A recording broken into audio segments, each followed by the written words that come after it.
Welcome to Surya's TV good evening news.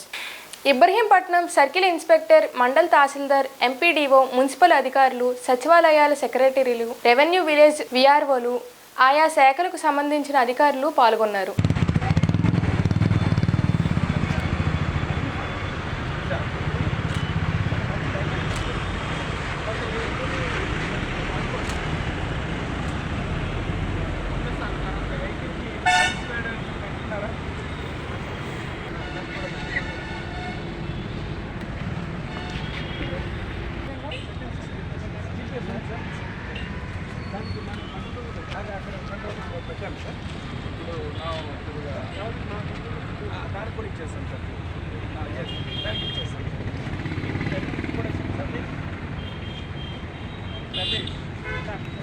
Sir ఇప్పుడు మనకి control room ఉంది కదా, కమాండ్ కంట్రోల్ రూమ్ పోయి ఆ పిల్ల అక్కడ కూడా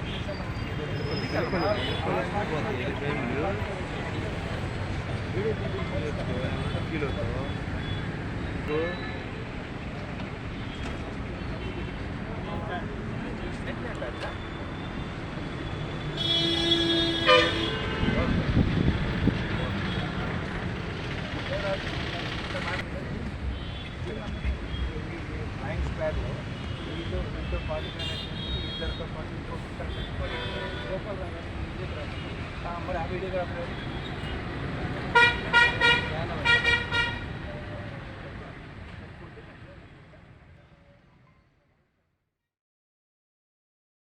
ఆంధ్ర రాష్ట్ర అవినీతి పాలన ఆకాశానికి అంటుకుందని ప్రజాశాంతి పార్టీ వ్యవస్థాపకులు డాక్టర్ కేఏ పాల్ అన్నారు.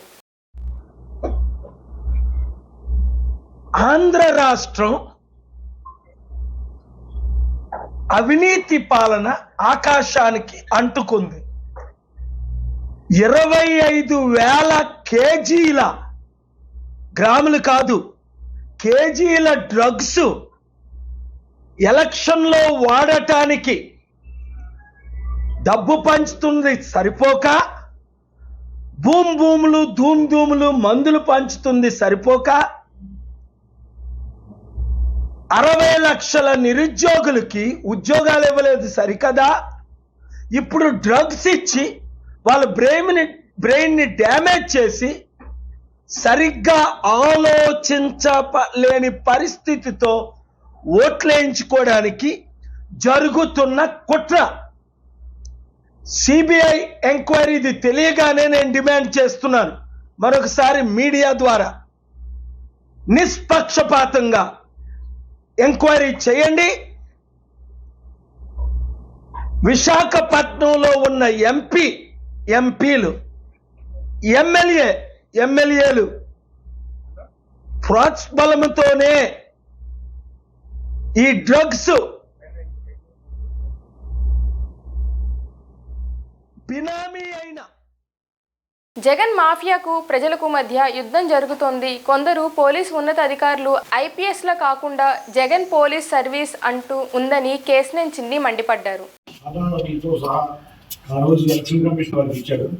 ఇవాళ మా నాయకుల వారు పెట్టిన వర్క్షాప్ లో ఒక కానిస్టేబుల్ ఇంటెలిజెన్స్ డిపార్ట్మెంట్ అని చెప్పారు, వాళ్ళు ఐడి కార్డు కూడా చూపించారు. వచ్చి వారి ఫోన్లు చెక్ చేయగా నా ఫోన్ ట్యాపింగ్కి ప్రాథమికంగా దరఖాస్తు చేసి అప్లికేషన్ అన్నీ కూడా వారి ఫోన్లో దొరికినాయి. ఇది ఇంటెలిజెన్స్ అధికారి ఒక వారి చేతుల మీదుగా జరిగేది, మంచి సీతారామయ్య గారి చేతుల మీదుగా ఇటువంటి ఫోన్ ట్యాపింగ్ విషయాలు మా నాయకుల మీద గత 3 సంవత్సరాల నుంచి జరుగుతున్నాయి. ఇది నిజంగా తీవ్రమైన ఆరోపణ. ఈ మధ్య చూసాం తెలంగాణ ప్రభుత్వంలో ఒక డిఎస్పీ కూడా దీనివల్ల ఎన్నో విషయాలు టెలిఫోన్ ట్రాకింగ్ చేయడం వల్ల చాలా పెద్ద దర్యాప్తు జరుగుతుంది. ఇవాళ ఎలక్షన్ వచ్చిన సమయంలో ఎలక్షన్ కమిషన్ వారికి ఈ టెలిఫోన్ ట్యాపింగ్ విషయం వారి దృష్టికి తీసుకువెళ్తాం. ఇటువంటి నా వ్యక్తిగత స్వేచ్ఛని భంగపరిచిన ఎవరినైనా సరే చర్యలు తీసుకోవాలి. మా నాయకుల వ్యక్తిగత స్వేచ్ఛ కూడా భంగపరుస్తున్నారు. మా పార్టీ తరఫున మేమందరం కోరబోతున్నాం. వెంటనే ఇటువంటి అధికారుల్ని బాధ్యతల నుంచి తప్పించాలని ఎలక్షన్ కమిషన్ వారిని కోరడం జరుగుతుంది. తప్పకుండా ఇటువంటి అధికారుల వల్లే ఇవాళ ఎలక్షన్లు చాలా జాగ్రత్తగా మా పార్టీ వ్యవహరించాల్సిన పరిస్థితి వస్తుంది. మనం కూడా చూసిన చిక్కలూరిపేటలో ఒక 3 అధికారుల వల్ల ప్రధాని సభ కూడా చాలా ఎన్నో అడ్డంకులు ఎదురైనాయి. కాబట్టి ఇటువంటి జగన్ తొత్తుల్లో ఉన్న అధికారులన్నీ ఎలక్షన్ కమిషన్ వారు తొలగించాలని మీ అందరి తరఫున మా పార్టీ వారందరి తరఫున కోరుతున్నాను. డ్రగ్స్ తెప్పించిన వారంతా వదిన పురంధేశ్వరి, మరిది చంద్రబాబుకే బంధువులు. విశాఖ డ్రగ్స్ కేసుపై పేర్ని నాని. ఎవరి వ్యక్తులు ఏంటి, కంటైనర్ ఏంటి అని మీడియా కానీ ప్రపంచం కానీ అజగనుకోక ముందే ఆయన బయటకు వచ్చి మాట్లాడేస్తాడు, విషం చిమ్ముతాడు. ఎవరయ్యా ఈ వ్యక్తులు అంటే విదేశాల నుంచి డ్రగ్స్ అందుకున్న వాళ్ళు ఎవరయ్యా అంటే అడ్రస్లని చూస్తే అంతా మనోళ్లే, అంతా బీరకాయ పీసే, అంతా చుట్టరకాలే. మరిదికి చుట్టం, వదినికి చుట్టం, వ్యాపారాలు, భాగస్వామ్యం, వాటాలు అంతా వీళ్ళే. విషం మాత్రం జగన్మోహన్ రెడ్డి గారి మీద. ఎందుకు 45 ఏళ్ల ఇండస్ట్రీ, 14 ఏళ్ల ముఖ్యమంత్రి, 75 ఏళ్ల వయసు, పొలాల్లో రావి చెట్టుకి తాడి చెట్టుకి కూడా వయసు వచ్చింది, కానీ ఎంతో కొంత జనానికి పనికి వచ్చే పనులు చేస్తూ ఉంటాయి. కానీ ఈయన అనుభవం, ఈయన వయసు ఎవరికి ఉపయోగం? ఈ డ్రగ్స్కి ఎవరి మన చుట్టాలు తెచ్చుకోవటం ఏంటి, మన బీరకాయ పీస్ తెచ్చుకోవటం ఏంటి, మన వదిన గారి చుట్టాలు ఉండటం ఏంటి, వదిన గారి ఇంట్లో పిల్లలు ఉండటం ఏంటి? ఇక అదృష్టం ఏంటంటే ఒక్కడి పేరు చివరి రెడ్ లేదు, బతికిపోయాం. ఎవడన్నా దురదృష్టవశాత్తు ఒకడు రెడ్డో లేదా ఆడేమన్నా కాపోడో ఏంటి పేరుందని జగన్మోహన్ రెడ్డి అవుట్ మొత్తం. ఈనాడు జ్యోతి. అసలు మీ చుట్టాలు దొరికితేనే, మామూలుగా మీ చుట్టాలు డ్రగ్స్ తెప్పించారంటేనే జగన్మోహన్ రెడ్డి తెప్పించారనే విషయం చెబుతూ ఉంటే, అందుకోసమే ఎలక్షన్ కమిషనర్ గారిని కలిసాం. అయా దీన్ని లోతుగా విచారణ చేయాలి. తెలుగుదేశం పార్టీ మాకు భయాలు, అనుమానాలు ఉన్నాయి. ఈ రాష్ట్ర ప్రజలకి, వైఎస్ఆర్ కాంగ్రెస్ పార్టీకి ఆందోళనలుగా ఉన్నాయి. బ్రాందీ పంచేటువంటి స్థాయి నుంచి దాటి ఈ రాష్ట్రంలో ఓటు కోసం డ్రగ్స్ ఏమన్నా పంచిపెడతాకి తెచ్చాడా చంద్రబాబు? పార్టీని వీడి టీడీపీ కండువ కప్పుకోవడంలో వైసీపీ నాయకులు తీవ్రంగా మండిపడ్డారు. ఈ మధ్య జరిగిన పరిణామాలు చూస్తుంటే మా వైసీపీలో ఉన్న కౌన్సిలర్సు ముగ్గురు మా వైసీపీ నీడి తెలుగుదేశంలో పార్టీలో చేరారు. వార్తలన్నీ వస్తున్నాయి. ఈవేళ కూడా 9th వార్డు కృపారావు భార్య కూడా వెళ్ళి చేరింది. కృపారావు కానీ, మరి అమరయ్య కానీ, మరి గద్దె శేషకుమారి కానీ ఏంటో వాళ్ళ అంతరాత్మ అడిగితే క్వశ్చన్ చేసుకుంటే తెలుస్తుంది. కృపారావు ఒక పైసా పెట్టి గెలవగల స్తోమతలో ఉన్నాడా? వీళ్ళు గెలుస్తానికి కారణం ఎవరు? పార్టీ. వీళ్ళని గెలిపించింది, డబ్బు ఖర్చు పెట్టింది ఎవరు? పార్టీ.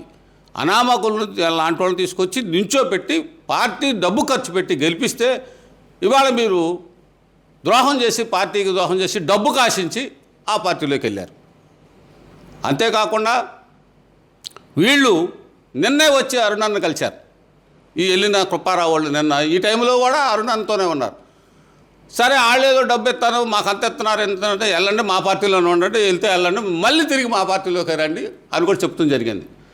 అంతేకాకుండా ఇప్పుడు వాళ్ళ తెలుగుదేశంలో ఉన్న చారీ గారు మా పార్టీలోనే క్రియాశీలంగా ఉన్నాడు, అన్నీ మా పార్టీలోనే చేశాడు.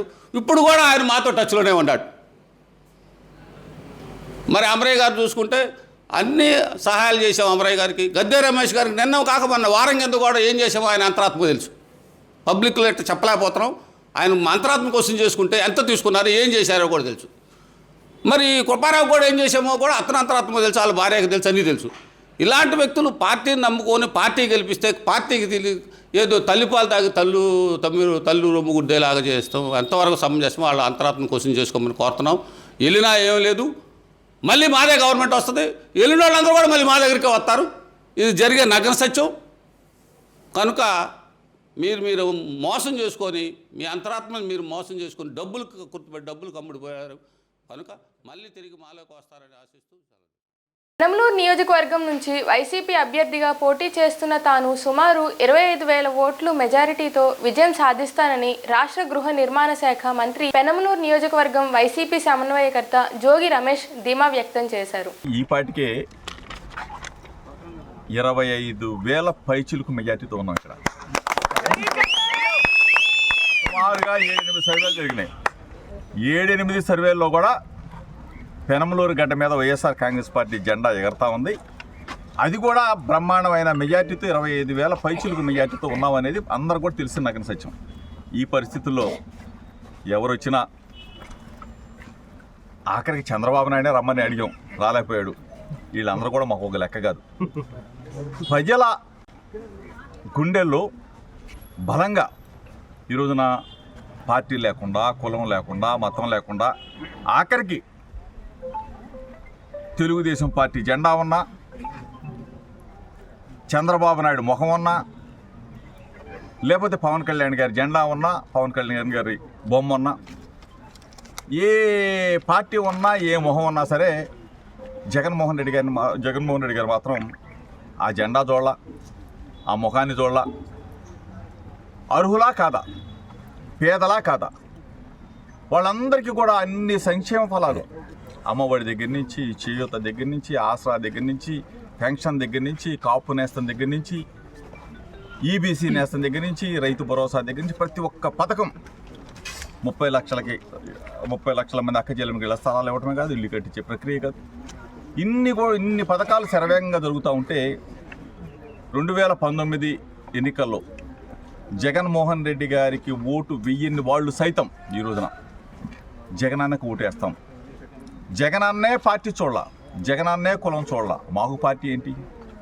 జగనన్న అడుగులో మేము అడుగేస్తాం అంతే తప్ప మేము చంద్రబాబు నాయుడు ముఖాన్ని చూడడం, సైకిల్ గుర్తుని చూడడం, తెలుగుదేశం పార్టీని చూడడం, పవన్ కళ్యాణ్ గారిని చూడడం, గ్లాసు గుర్తుని చూడడం, జనసేన పార్టీని చూడడం, ఏది చూడడం. మేము జగన్నే చూస్తాం, ఫ్యాన్ గుర్తుకే ఓటేస్తామని చెప్పేసి ఈరోజు అందరూ కూడా ఒక తాటి మీదకి వచ్చేసారు. ఈ పరిస్థితుల్లో వై నాట్ 175?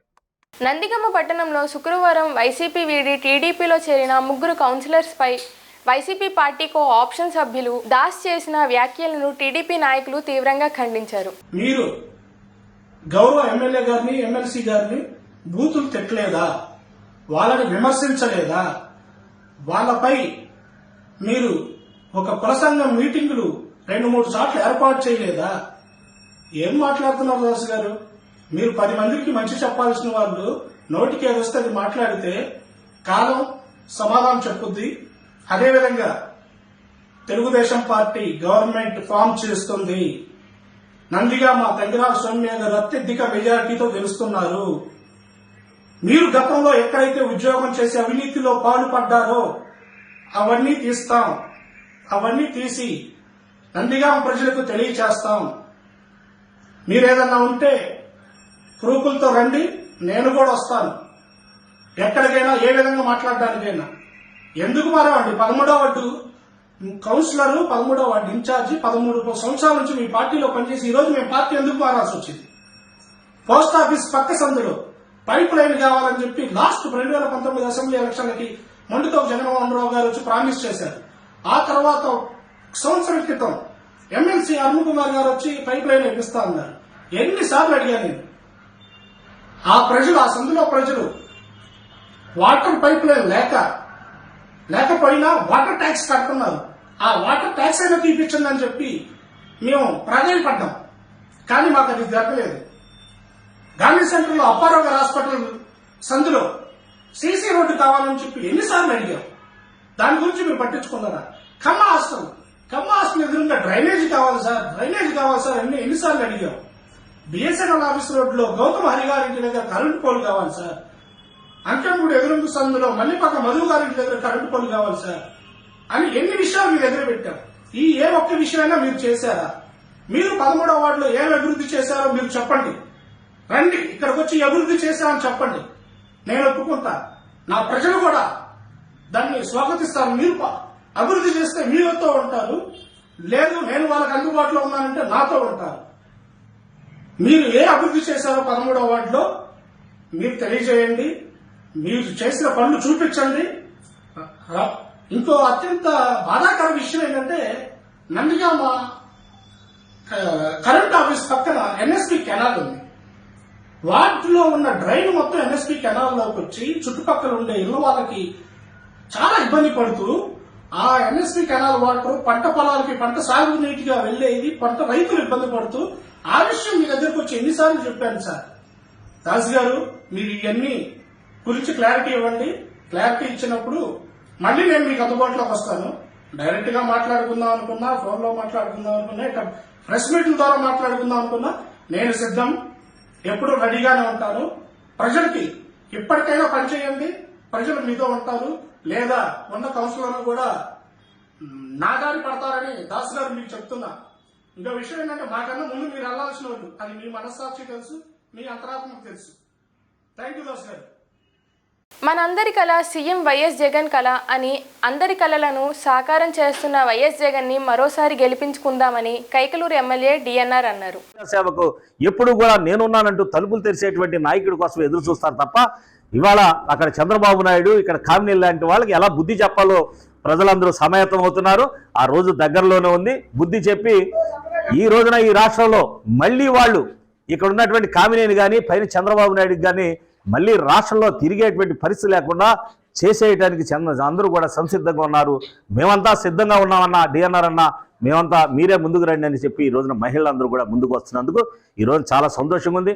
19-20 వార్డుల్లో ఉన్నటువంటి ప్రతి అక్క చెల్లెములు కూడా మరి ఎదురొచ్చి స్వాగతం పలికి ఆశీర్వదిస్తుంటే నాకు కళ్ళంట నీళ్ళు వస్తున్నాయి ఈ రోజున. ఎందుకంటే పేద బడుగు వర్గాలకు కావాల్సిందే ఉంది. నా ఆస్తులు ఏమీ అడగరు కదా వాళ్ళు. రోజు నా ఇంటికి వచ్చి కూర్చోడు కదా, అన్నా మేము ఇంటికి వచ్చామని చెప్పరు కదా. కానీ ఏమంటారు, అవసరం వచ్చినప్పుడు ఇబ్బందులు కలిగినప్పుడు వెంటనే వారికి అందుబాటులో ఉండాలా, వాళ్ళకి సమస్యలు ఉన్నప్పుడు స్పందించాలా, అండగా ఉండేటువంటి నాయకుడిని కోరుకుంటారు. అండగా ఉండేటువంటి డిఎన్ఆర్ అన్న మాకు ఉన్నాడనే వాళ్ళు ఎంతో సంతోషపడుతున్నందుకు వాళ్ళందరికీ కూడా నేను ప్రత్యేకంగా ధన్యవాదాలు, కృతజ్ఞతలు తెలియజేస్తున్నా. నా జీవితాంతం కూడా పేద బడుగు వర్గాల కోసం శ్రమిస్తాను. నా జీవితాంతం పేద బడుగు వర్గాలకు ఎక్కడ సమస్యలు ఉంటే అక్కడే ఉంటాను. ఆ సమస్యలు తీర్చడానికే నేను అహర్నిశలు కష్టపడి పనిచేస్తాను. ఈ రోజున జగన్మోహన్ రెడ్డి గారి నాయకత్వంలో, జగన్మోహన్ రెడ్డి గారి ఆశీస్సులతో ఈ రోజున ఈ కైకలూరు నియోజకవర్గాన్ని ఇప్పటికే బ్రహ్మాండంగా 1600 కోట్ల రూపాయలతోటి 800 కోట్ల రూపాయల సంక్షేమ పథకాలు అందించాను. 800 కోట్ల రూపాయలతోటి నాడు నేడు కానివ్వండి, సచివాలయ వ్యవస్థ కానివ్వండి, రోడ్లు కానివ్వండి, డ్రైన్స్ కానివ్వండి, తదితర డెవలప్మెంట్స్ అంతా కూడా ఈ రోజున 800 కోట్ల చిల్లర మొత్తం కలిపి 1600 కోట్ల రూపాయలు పైబడి ఈ రోజు నియోజకవర్గంలో అభివృద్ధి కార్యక్రమాలు, సంక్షేమ ఫలాలు అందిస్తుంటే ఓర్చుకోలేకపోతున్నారు. ఈ రోజున ఏదో గొప్పలు చెప్పేవాళ్ళు ఇంతకుముందు 600 కోట్లు 500 కోట్లు అని. ఎక్కడున్నాయి 600 కోట్లు 500 కోట్లు? ఈ రోజున సచివాలయ వ్యవస్థలోకి వెళ్ళి అసలు ఈ నియోజకవర్గంలో ఎంత ఖర్చు పెట్టాడో నేను అవసరం లేదు, ప్రభుత్వ అధికారుల దగ్గరికి వెళ్తే చెబుతారు. ఈ నియోజకవర్గంలో 800 కోట్ల రూపాయలు పైబడి సరాసరి జగనన్న సంక్షేమ పథకాలకు ఇచ్చాడని వాళ్లే చెబుతారు. నేను చెప్పేది కాదు. రాజకీయ మాటలు, దొంగ మాటలు మానుకోండి. ఈ నియోజకవర్గంలో ప్రజలు చేసిన అన్యాయం, దుర్మార్గాన్ని ప్రజలు ఎదుర్కోవడానికి సిద్ధంగా ఉన్నారు. జగనన్నకు జై కొడతానికి సిద్ధంగా ఉన్నారు. అంతా సిద్ధమేనా? అంతా సిద్ధమేనా? ఈ వార్తలు ఇంతటితో సమాప్తం.